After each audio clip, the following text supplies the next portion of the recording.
ia, ka koe otua, koe tamai, alo, koe la mali. Kau e ka kai o lalina, kau mo mamani kulipe. Hiba ki a sihoa aki hai hiba fo'o. Whakapalo ki hono hua wha. Ne o kulelei a sihoa. E o kuta e ngata e ne alo o wha. Ke tau hono. E sisu na ke tala o wha. Ka whakataha ho kakai e ikai te nao tue noa e te ke ia te tāpua. Ho mai e awhiona halau maari e fo'o. Ke hoko o maono toni he wakapeo o ene. Ka whalakalahi me ka mata ake tamau e ki kumpuni nei. Me lima ngeau whamukuru mataha o ini. Lima whataha ki tau hina. Koe tala ofa a ho tau matua na e pao ki hao. Koe hau toka tala na i nei mua na e pao ki hao. Pena e lau e tau parofita, koe e iki koe e whamata.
tua.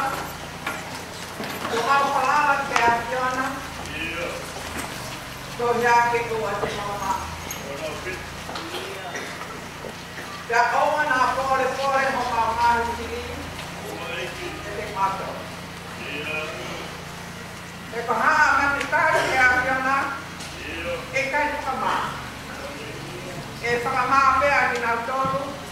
Pai kakak tu na. Tetapi di Mautolu di homoni itu, saya aku di Mautolu yang mantul. Kau mau itu kamu yang nak? Kau mau amanah kiai aku betul. Itu masuk mau walolo. Sama tepa hekapal wasiana hekapon pakolot. Kaya aku ay kapdak sama pamalong rasyo. Tuhan ko ipanong angay ako. Mau kapday sa kami pwede kapday ka sa. Kaya plele niya. Kang tolong natin ni along. Kaya stele ke pehe homo niya tolong natin along pa. Pare ne. Que pehe homo lea, octolong ngata halofa. Apa sia que si homa? Que pehe homo lea, octolong. Ota ngata halo. Kahit ang ngawe maran magkau. Koto ngawe tuku. Que pehe homo lea, octolong ngata halofa. Ok mau hangat tua. Que mesmo a Asiana que te matou o recopon. Pertama te mama yang hala. Que ho agam ho alfa. Que programa isa pe que matou kata pe recopon. Que ai mo que mama. Oh hinangi hesi. Pato pe te matou ngai lodo fight the dog ke Asiana. Que aku sudah memang pun. Waktu aku mau pemaluan, kau yang kau malah pakai yang kau yang kau mau muya, kami ingat konferensi. Que pemala bahagi mau kana. Fakta ya que kau boleh kamu bahan ngawe, kau yang kau kemari kau. Mau payah tuai Palestina kekait ni. Sama ini ay mau umah. Mau pamalo mau payah mana tua. Hena tak untuk payah hangin kau tu. Oh ya yang mau ini bekal tuai kuat. Oh siapa makan main makai. Mereka hanya ngawe mereka pun tu. Fakta yang mau tahu hanya taruh ke payah patria pongpongin. Kau bege aku biasa mata mau panau. Kau nak fatu kita kau mau forfola. Kau ya biar tu huru kamu kapas ke nafsu. Kau mau tu akan forfola, oh mia. Kehinanya dia panau. Kau hai de matua, meset kau meset kau. Kau ini dia forfola. Kau forfola kau pun apa oi? Kau forfola dia yang ahli apa aku? Kau ahli aku. Kau mau hangat jadi kau yang aku.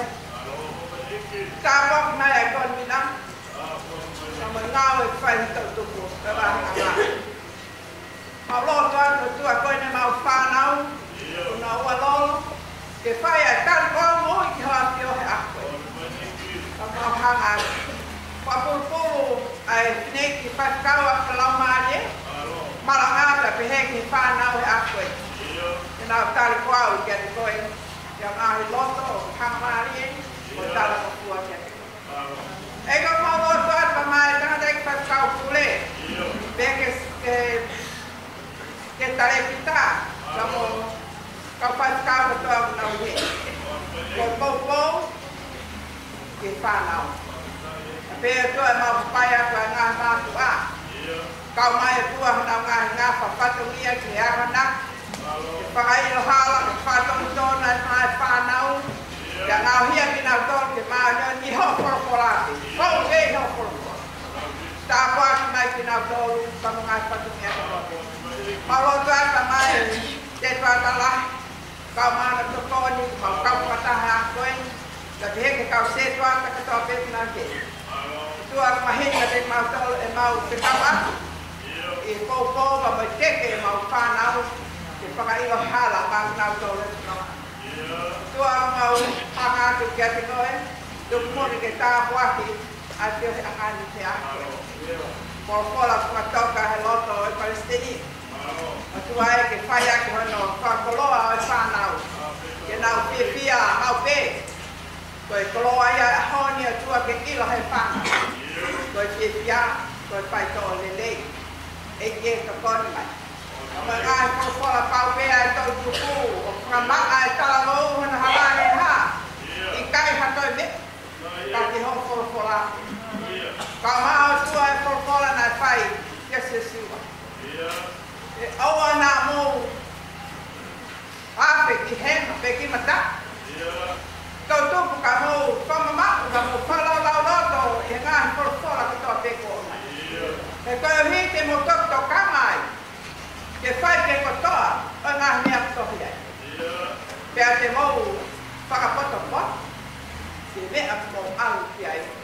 Pea te mō monu ia. Ia te mō monu ia e ka hao ho mō whamamaku. Pa ngahi mea o toka ki ai homo ngahi.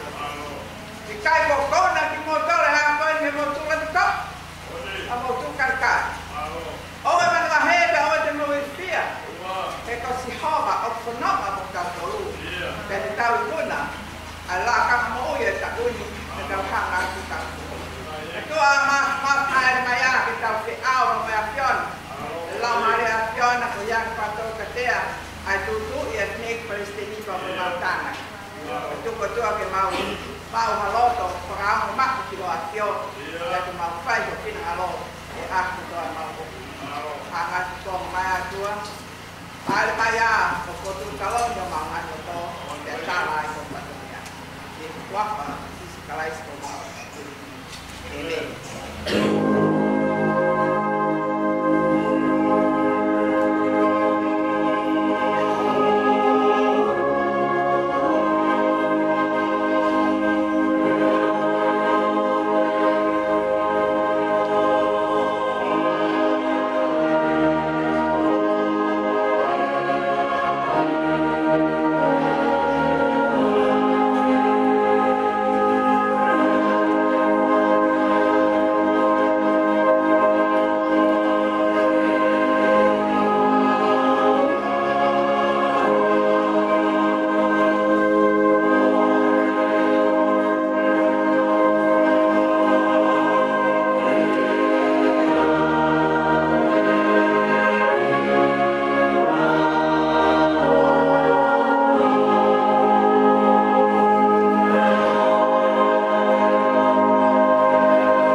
Deixa eu lá uma coisa para mim.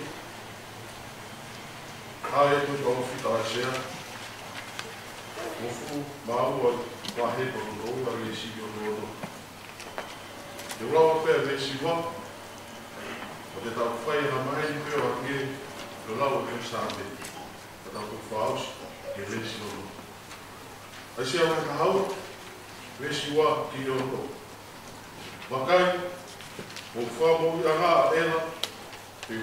pe o kai te mana wahe. E kok mao hinga o tanga a ia sikoha. E kone hoko o whakamu ia.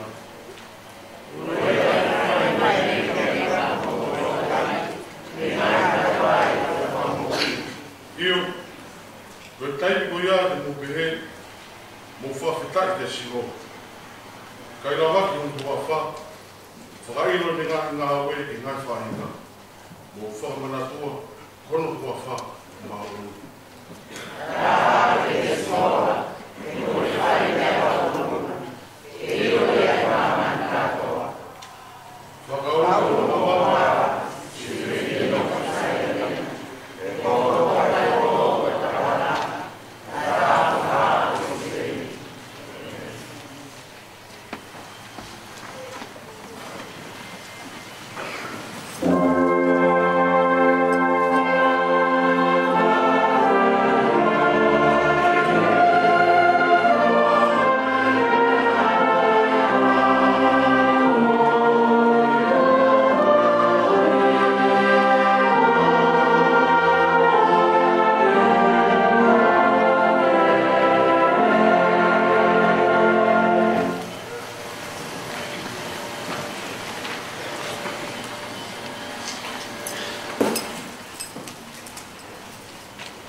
Rua le soni na mama fa kompromi.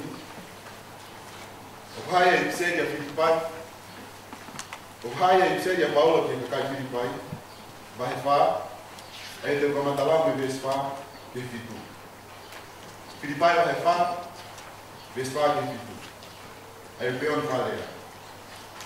Mo fia e iki ma o ipe. Io kautoya ya mo fia. Ko mo wangana Ai tai te moa aki e ke ho mo mai mea. Kuku ke hae ke raukai kuripe. O ku nuku mai a iki. Niongo pe koe hae mea, o te moloto mo wai. Kai mea kotoa pe, tu ke hae ke o toa mo mai kore. I he loto mo rufia, pe a whai mo whawhetai. Te koe nonga e o toa, ai o mamawe te tae a ta mai kotoa pe, tene maru i o mo loto, mo ngai whakakau, ia ka ai sisu.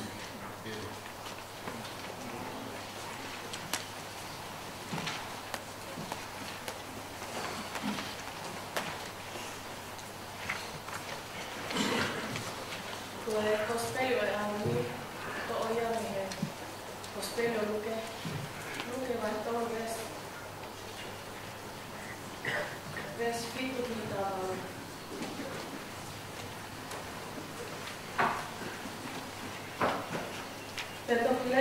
Peatokilea ni nai kukatai na whanola mai ke paptais o le teia ane te he. Ai hako ingata whekai, ku hai me whale i motoni, ke hola me i hohau o tunuki mai. Ka pau ko ia te mofua o tau mo tau o tau. Te oa te mo kamata fuataki i moloto, o te he, ko e parahame ai mota mai, he o ko taratu. O kumawhai e o tua ke whakatu i me ngani whananga e parahame. Kai umaa, ko kuroto mai tu uni ai toki. I te whito o ngani a kau, ko ia i longa a kau o i kai fua lerei, o ki tā o i aki. Te wha ke huru ki a ke ia, ngani kakai o nā te he. Te koe hā te mawhai. Te tali e ia te ki nā tōru o te he. I longa he taha o rua mona sote, kene waiua mona taha i kai. Pe i longa ha mao mea kai, kene whai te he tō. Te hao whaki ha kau tāna ki ku hao ki pātaiso, o nā pehe kia te ia. Tangata eiti, ku hā te mawhai. Pene pehe kia te ki nā tōru. Oa na amo eke o whakamahili i mea kua tūtuuni kia te ki nā tōru. Te whehu kia te ia ma whautau o nā pehe. Koe hā te mawhai o nā tōru whaki, pene te pehe ki ai. Oa te mo whakamaukia hataha, te oa nā whaistuui, te mo kia maria i tōku naki o whatu.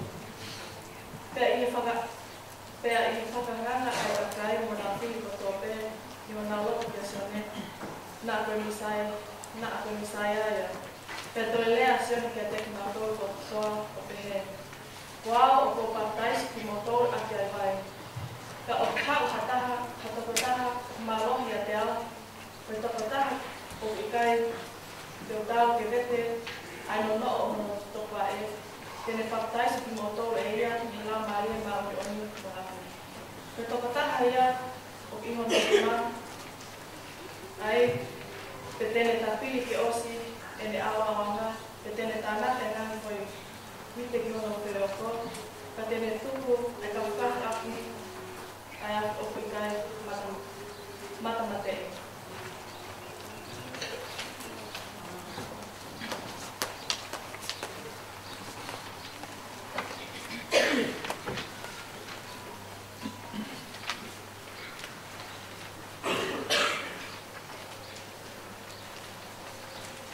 Kaki e apio ai toa no whare tapu. Patapa toki e koto tapuni. Tapa ki e whanau mo whamakapu na hori. Tapa ki a whare a whao atalaka. O maa sākeas mo hatau punua. Tapa ki e taine Palestine o siasi metafisi o Rusila. Au maa au no family. Tāpat ke tangatai ki Tensuri. Tāpat ke tangatai ki whai kau pure. Tō wāhe ka ngāo na kulani mo manu kau. Kau maa kau whai kau hono katoa pē. Tāpat ke tangatai ki se tuata lahi. Kau maa kau se tuata. tāpua ki he konvina, o e tau tupu, o e wahenga ngāwe, kau maa mo tokon. Tāpua ki kau maula kanga kotoa pē, o e potu ngāwe tāo, o e whine mui, o e ngahi whai angautu. Tāpua ki e whainga lahi, kau maa e kau hiwa, hono kotoa pē. Tangata he te ao whai ki kua mawat, ko me whainga maari e koe, ke whai ai a rea tai tai. Ko me whainga maari e koe, ke whai ai a whatapu ma waha. Ko hui koe koloa, a moe tāpua ki a hon.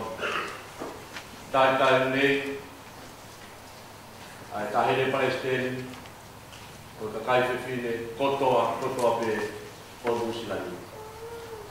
Niwa, vai toka. O puke whainga maari koe, tai nu e a te koe, te a moe ui ko whainga o toa ki a te koe. La venga mo nuai, ai kotu ngai tala o moe whine mui, o e wahenga ngāwe a honi. Ma o kau whataha mea moe whanau ki upu e pia pia. Ia moe mawawa, moe tue, te koe ngai aho e tue moe i. Whawhitai ki o tua koe wīku a honi. Tari le rei, rāpu o whai, whai kau tauhi, o tau whanau, ka te mea mai a honi. Te tō hakoloa, te kokoe koe sintina, ki e mau whanau. A o whanonga, moe tuunga o ke au ki ai, ki e roto ngai. Ia ko tari le rei a hui ko whai, koe koloa ia ki e whanau tutuku, koe kahahu ia i tau ngā. Ia whai e tau nunuat, koe tari le rei a te kuuna, tau anga koe tua, ka pulpula koe te keresi, koe hui pe koe koloa prokola, koe tokonaki o lau maari e, ke whai ake a toka koloa e a hoi. Tau anga pe te koe tua, ke whai via koe, koe hui koe te kau, koe te koe koe toka koloa aki. Ai whanau tutuku, e wahaira ngau e a koe. A kopulahia, koe tala mungu ake te koe, koe hui koe whatoria, koe a hoi. Pia whoke tai tai rei, tai le Palestini, tai ta ina hoi veikune, au maa hoa whawhetai rei ki. Ku koloa ia, ai malanga whakataha pia koe tariui, ai whanau tō tupu e wahenga ngā ue, i ho mo mea he. Koe koloa ka ko koloa, ko koe koe ulu e assessment o tisio New Zealand, pia mau whawhetai. Whawhainga maari e tai ni, ka ke mea mai o whakalanga ngi, ai tari ui pia moe te ku whai. Ka hawe ne tau ngā ue, wahenga ngā ue whai mua, pia moe tau loku whai, assessment o tisio New Zealand. Whai e tai tari rei, pei tu una, maro mua. Pere ke tari ki tāre, so si whapore, kau mai, kau whai tau loku o toa pei. Tai tari rei ki motoro, mea mai, kau tai tari, ai ngā ue ko te konvina, o e tōtuku kau mai tau whanau. Me whoke tai tari rei mo tōru o toa pē, mo mea mai a honi, tau inas, i tāpua, mo tōa mao, o e aho ni, o tau mo mua. Whia whoke, e tai tari rei o mātua koe. Whakawhāpini fo o, na mea mai. Koko mo mea mai e ti koe whakarotola, whakamana, ki ani i, o nau nofo whoroa e he tau whukungai tau. Koe hala aina, pia moe whomai. Pa whia hao mo mea mai, i tau kau whataha i au ni. Tala monua ki a te moa, pia moe whakawhamire a honi. O tui beu kau kui tatau. Koe a honi, e kai koe hui koe tamasi moe tāhine. E hui ki moa, koe tangata eiki, moe whia eiki. E a honi, o whai tau whomai. Tala monua ki tau mau haa, aho tari merei, e mo whonu whia, e a pehea tari merei, i e hoa koe ni. Korea ki he punake, e hua mai mua a tau hira, a e whakatato ai tau i pāna. Marawi.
tua mapa, mo ka mai pa ka ni mo ka pai haki, ai nai fuaki koe. A fio mai o tua, o fuaki me nai kata no sima. Ka mo whalala pe o tua, e whakakakato, ai kata. I lerei ko e fuaki e mo pai, e kakai, e hoi. Ka pai haki pe, e whai haki ngā we, e langlan i ai o tua. E Sisu Christ o tua.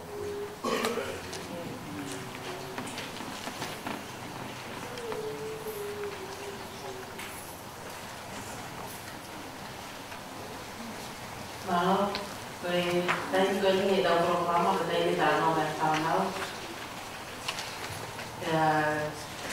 Whanau, e whakakata te e tala noa e a honi e kaire i whanau ana, hiwa.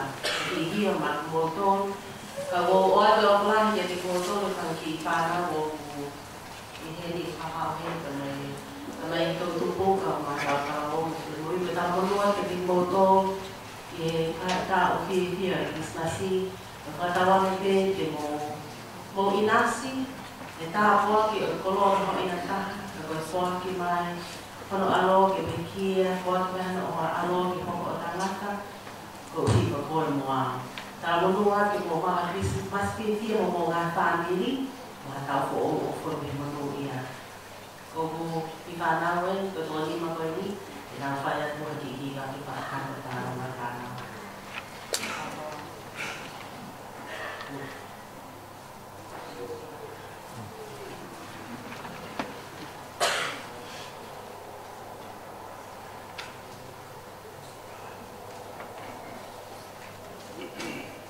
Ina te whanau e i hiwa koe. It's beginning to look.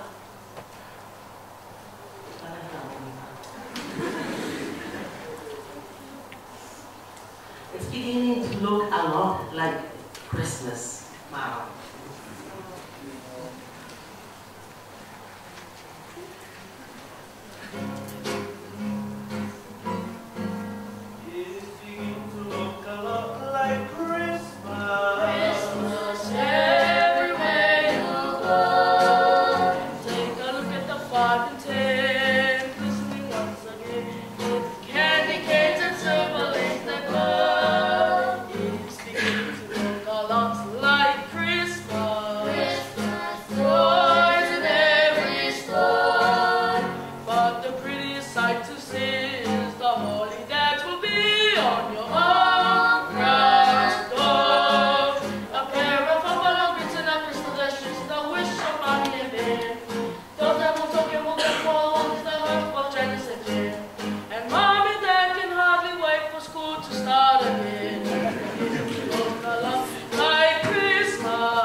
hiva e Hosana, e opa e apua, o wapsia e ahoni, ai tala opa mua, e poloa e katari, nei hange pe kai kai, ai kaini e taimi, o wha peki ai.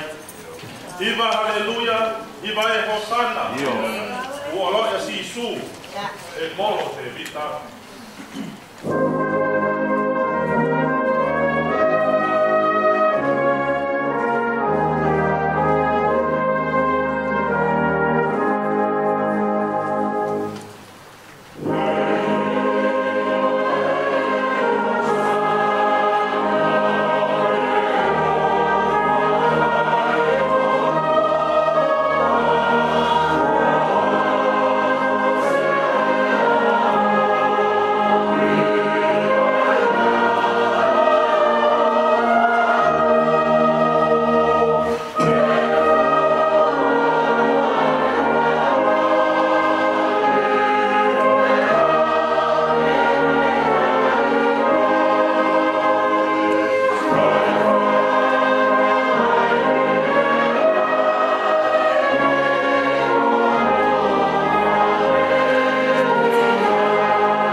mai ka mo e.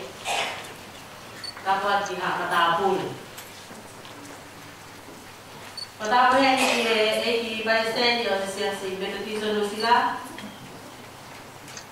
Patikau sedai dapat bilupe tahu berpeau na hoi beku.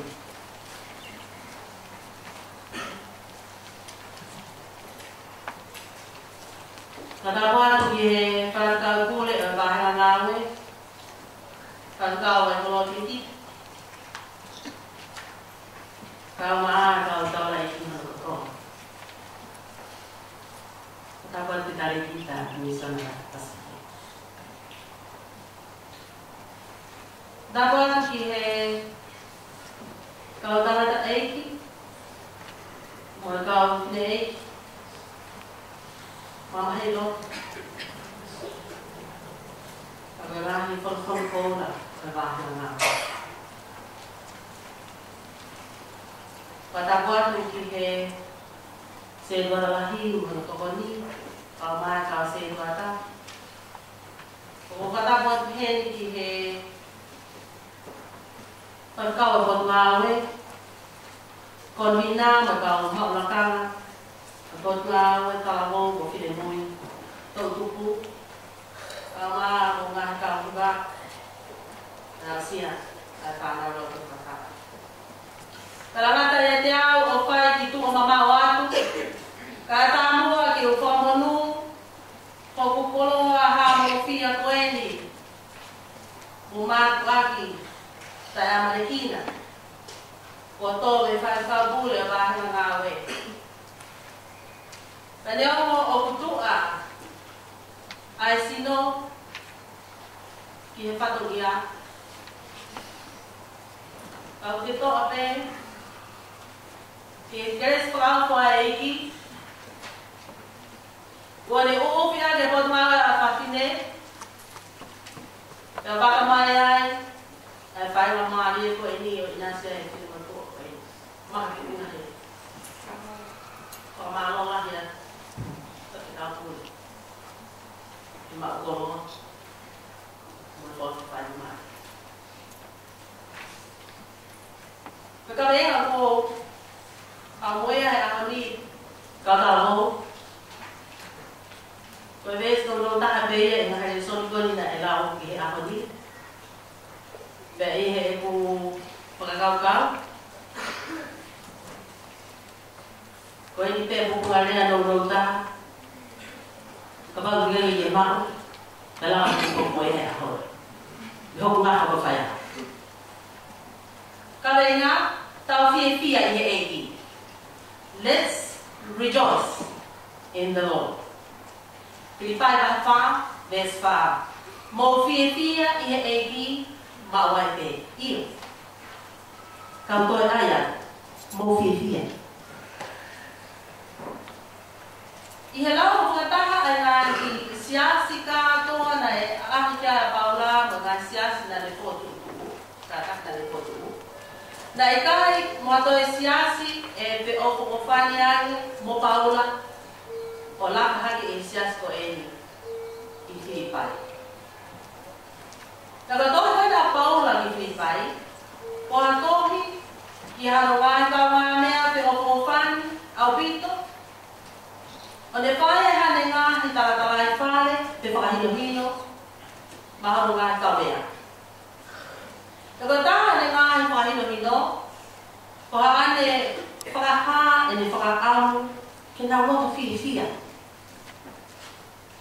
Koia nā ne behea mō whiwhia i he eki mawai pe. Iyo kau toi aia mō whiwhia. Aia koe tau ves marangai. O kia te whitoi ne alawahi te ua, aia e whaate whito ai tau palanga hea koe. Koe uahi, koe whiwhia i he eki. Rejoice in the Lord. Ko hono ua, koe whiwhia ma o pe. Rejoice always. Koe uahi, koe whiwhia mai i he eki. I Filipai e pe he wahe tonu pe eswaki, ka moe wha, despa, ai ko tau ves palanga ia. O hanga e Paula o whikau i hangaton a Filipai, ka koe akon rea mai ka sito ka koe moa, youth, Pero kau kita tol ke tau fia i he eiki. Aia o puhinga nai ki he ha a koi whikau koe no. Kia Paula, koe eiki ke whai ai fia koe ni o sisu kaus. Kau tō whamatalai pe Paula ia i a whiwhai bahe ua de si o no ke tātaha. Ai uhinga koe umaho inga ke tau fia i he eiki ko sisu kalaisi. E koe ha, koe ko sisu kalaisi koe o tua. Te neongo e ne awhio i he aha o e o tua. Kana e kai tene lau e ne tatau mo e o tua koe mea ke haki puke kia.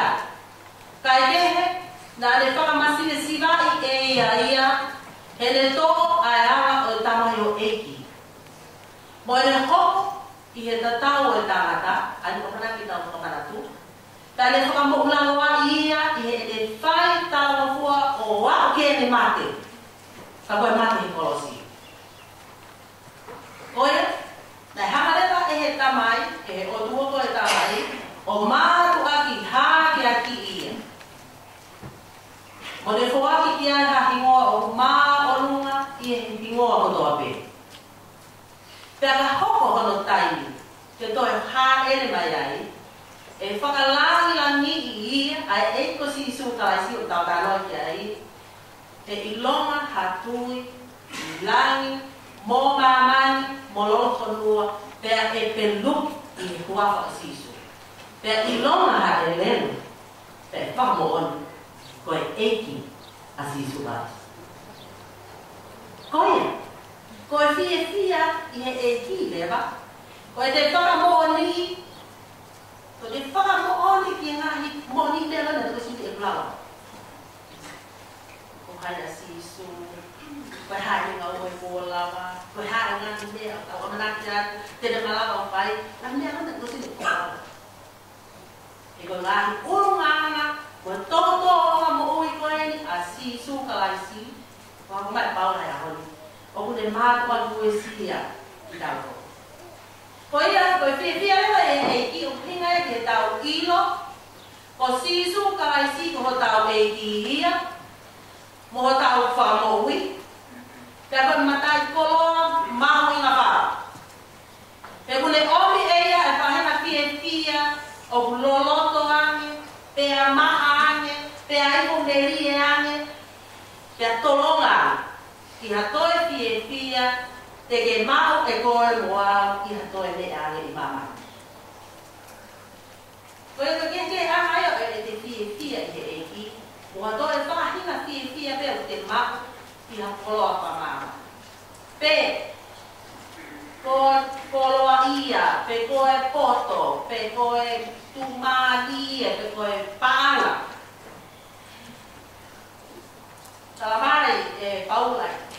I he ako e ni. Ngā hine ako ia, o mahoina kātoa pe.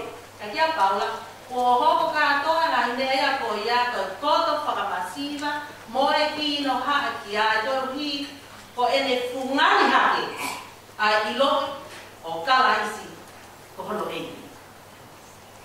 Nea o kātoa ngā hine tau fia he, lama ate tau siri e. Amanaki ke ui mai e, siki e tau pou, tau fia he tau lawa. Papita, ko ngā he ilo mo ngā nuelo e. Tau fia, wai tau, mea lene ke tau aloro ai. Wai tau ngā he, aki tau noko ai. Tau fia, ngā mea kātoa ko ia, tau fia. Ka, tala mai e Paula, ngā mea kātoa ko ia.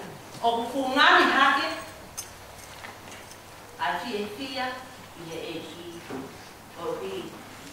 Ko ilope ia, ko e taimea uke ilope ka ni mahino e ko sisu kalaisi. Ko ia, ko e ko whamo. Ka koe fia ea ko ia. Ko fia e ki, ko e hiva po o. Ko e hiva, o e kuhu. Ko e hiva, i e aloto o kilo pau. Ha mea pe te wao sia. Ha mea pe e hoko mai te au. Te uke fia pe, e ko hoko e ki.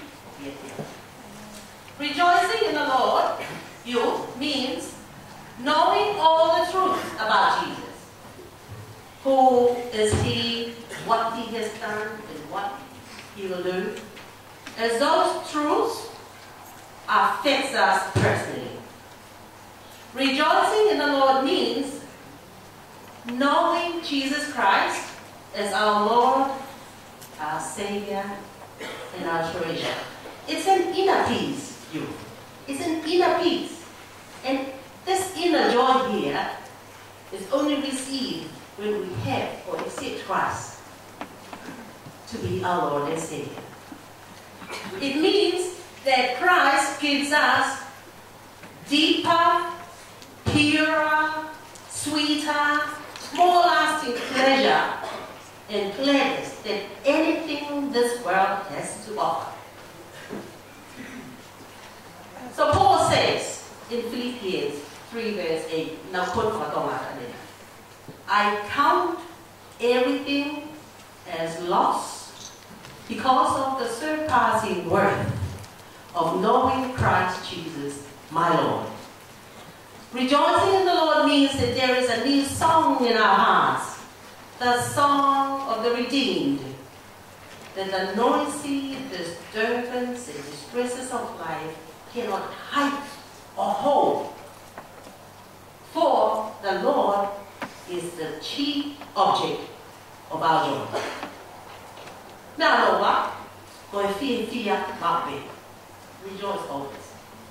O we get our Lord and our honey, get our fear Mabbe, that our fear Tiny, or who fire out Haiti, the Kamahia down, the Baha, the Palopalema, or Tau, the Ramamoy and Moy, the Ramai Paula, honey, fear Mabbe.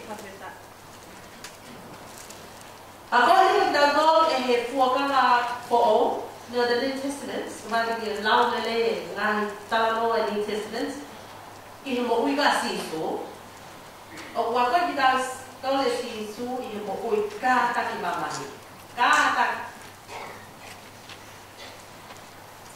from what he kind of did to cut in a of Ramai.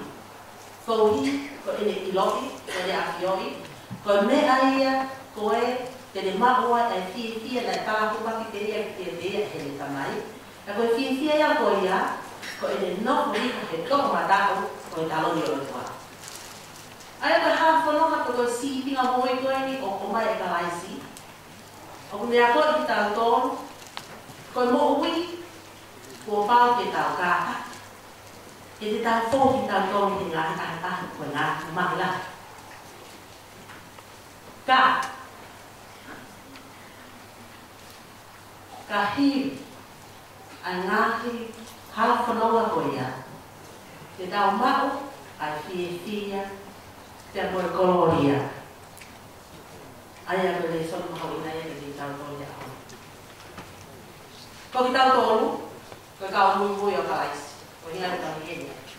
Kalau tahu tuh, posisi kalaisi, naik bekia, dan kalau selesai, dan tuh mebekia. Pera o tautai asi su ke tau ko ka to ana ne o te ia o fato ora o te ia ke ka tato ai tau wa sia ka tato ai amana ki ne ko ini o to ia o sia ni ai ko tau to tu dai ni life after day tau ma wa e tu ki he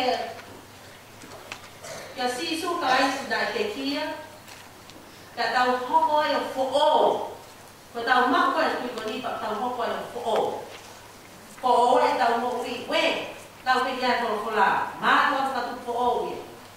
Ataha of Yayakalis, the fat Yakalis. More than I never, all of Aho, where without hokoi. But thou hokoi thou don't go kakai of Fatu for all, Kai Tiny the now of thou gay Imaman. Por mama ni koi fon ala ia fon he pai ngata ko tau mo wi ia te tau kono i he mama ni ko tu ta to ia he ti kono mama ni te tau kono ka ko fili pai en de a ko ni o ne pole ki tau ton ke tau fie pe ne o na ko priso da pauka ne o na fa ngai ko to mo ni na ka ko no piso ne o na fa pe pa ki he he kakai ke he. Mapasia o loto, o hika ngahi mala lai, mangahi te tuosi. E tā mai te kaula e ahoni. Kona tā po, mai la ngawe. Mo fia mawai te. Tā tā ko mai. Fia mawai. Ko hono whamahino e te tauto. E kai tu e fia a paula, ia tuunga o mo ui o te ausia. O he kono tua te api.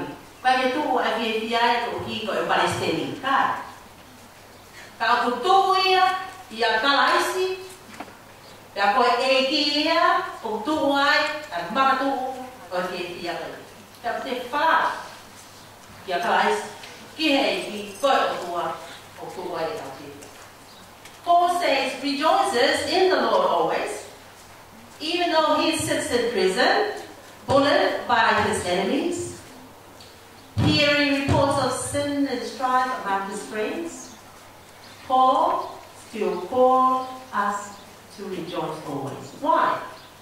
Because his joy is not anchored in circumstances, but in his Savior, who will never disappoint him and who will surely deliver him.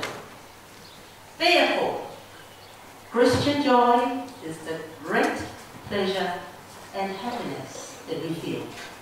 Whether or not the sun is shining, whether or not our team or our group or our youth group is winning, whether or not we are healthy or hurting, because our Redeemer lives. Because we belong to him. When we encounter challenges in life, young people, we tend to complain and lose sight of our all-sufficient Savior. But Paul today reminds you and me, let us rejoice and rejoice always. Mama ko kaya mama. Ko tao ka nga, ko tao PPAAP. Tao PPAAP. E ko si ko tao AP. Aya ko ta ko ha o ise. Talamane ka kaya ko kita. E para aya ka Asia. Ko si ko tao AP. Ko ta ko ha aya o ise. Ko tu iya. Kau tahu tokai koloia. Kau tahu tokai koloia. Kau tahu. Kau ni ai. Kau tahu apa yang Paula. Itu kita tahu dia ini. Kau tahu tokai koloia. Tokai koloia kan. God in our midst. Kau tahu apa yang kau tahu. Tok. Ini lo tahu. God in our midst. So, oh ya, kau tahu ni apa ni? Fia mau he. Tawang ni ke hoko. Ai dah pewa di he. Pamanan. Kau tahu ni. Tahu apa yang lau boy ni kosteli. Dia apa? Asiole patai so. Tahu teu atau kamari yang dia pintu mata mati. Pea kau nak duduk mape, tapi kau boleh bawa. Kau hala long hamil, fia mape ini. Kau boleh ayam, mau fia.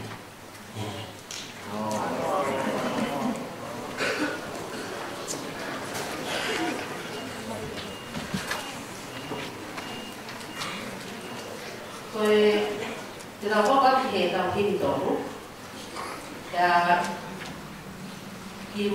kahiri ahi tolu o am pegeu eu para fei ai palestini o sias metodisto do sila para que cause daí que nós vemos que sea eu moncato a para do tudo lá tá falando se eu vou que eu vou monu ha no fia bem ela tá vindo e hendi ai palestini o hendi agora a hora de o popolui a fana que le paho o montaliui e quata tise ma wala ta halu I hono kapo ngia, Palestine le siesi.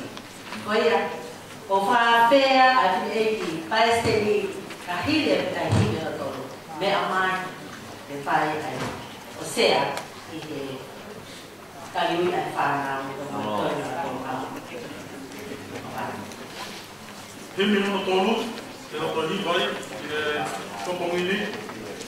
Ono niao, tongo fulu himi, ono tolu noa, mo tau tato me haki tau hiva.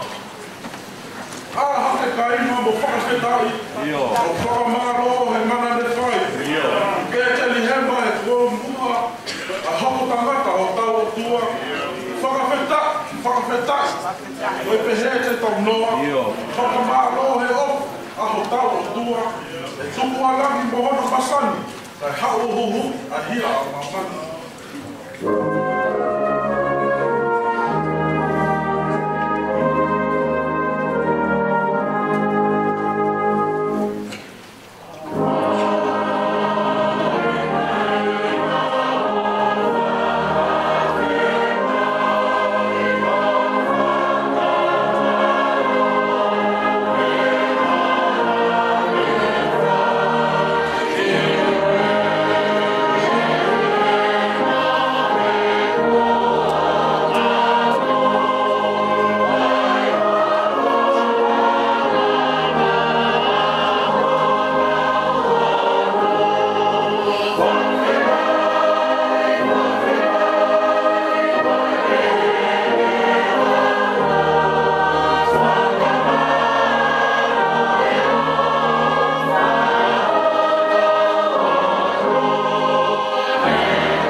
Tuku alangi mo hono masani, ai hao hui, ai hia o mamani.